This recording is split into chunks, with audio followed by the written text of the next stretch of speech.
Ko pa je nastopila polnost časa, je Bog poslal svojega sina. Polnost časa je nastopila takrat, ko je človeštvo spoznalo, da samo ne more iz teme in zla, da samo ne more stopiti na pot odrešenja. Sredi kruha in iger so doživeli strahotno izpraznjenost časa in zahrepenili po odrešeniku, kar je prerok Izaija izrazil z besedami, da bi predrl nebo in stopil dol. Noč je postala dovolj temna in želja po luči dovolj močna, da je človek mogel sprejeti Božji odgovor. Bog je na nepredstavljiv način uslišal prošnjo človeštva.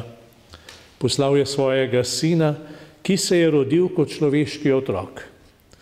K sodelovanju je povabil ženo, Marijo, ki je predano sprejela Božjo ponudbo. Glej, dekla sem Gospodova, zgodi se mi po tvoji besedi. Vsi časi zemeljske zgodovine so potrebni odrešenja. Tudi čas, ki ga živimo danes.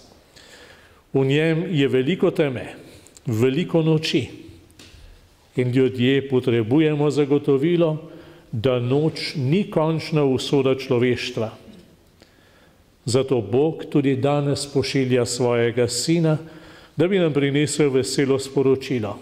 Dete nam je rojeno, sin nam je dan. Pomembno pa je, da ga sprejmemo. On, ki je postal človek, nam je dokončno razodel človekovo dostojanstvo in nam podarja mir. Tega miru želimo vsem, ki praznujete Božič in slavite Boga.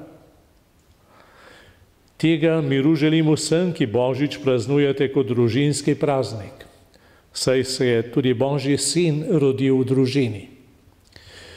Tega miru želim vsem preizkušenim bratom in sestram, saj potrebujejo upanje. Tega miru želim vsem Slovencem po svetu, da jim prenese košček domačnosti. Tega miru želim našim bratskim cerkvam, ki želijo in živijo iz iste skrivnosti učlovečanja. In tega miru želim tudi vsem, ki v naši državi odločajo, da bodo vse odločitve vodile k miru, sožitju in sodelovanju.